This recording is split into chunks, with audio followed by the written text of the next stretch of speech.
Look, when my daughter comes to me and I say, hey, go clean your room, she knows better.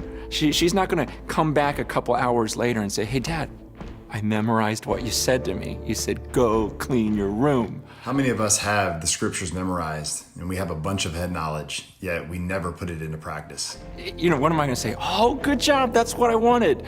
No, and she's not gonna come to me and say, Dad, I can say, go clean your room in Greek. Listen. How many of us know the scriptures in different languages, versions? I mean, we even understand context, yet we never apply it. That's not gonna fly. And what if she says, you know what? My friends and I, we're gonna gather together and every week we're gonna have a study and we're gonna figure out what it would look like if I cleaned my room. How many of us attend Bible studies, life groups, men's and women's groups, yet our life looks no different than the world?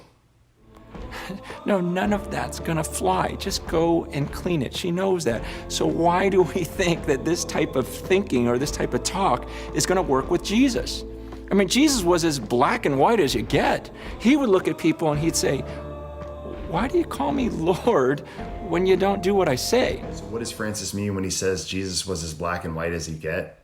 It means there's absolutely no middle ground with Jesus. You're either following him or you're not. You're either obeying him or you're not. You cannot have one foot in the world and one foot in the kingdom. It just doesn't work. He says that in Luke 6:46. Why do you call me Lord when you don't do what I ask you to do? I mean, why would you call someone your master and then not listen to him? And he says in Matthew 7:21, he goes, listen, not everyone who says to me, Lord, Lord, is going to enter the kingdom of heaven.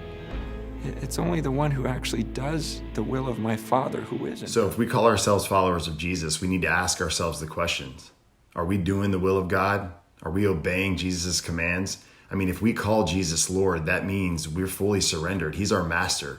We have no rights. He is truly our Lord. We will do what he says. I mean, Jesus said, those who truly love me, they'll do what I say.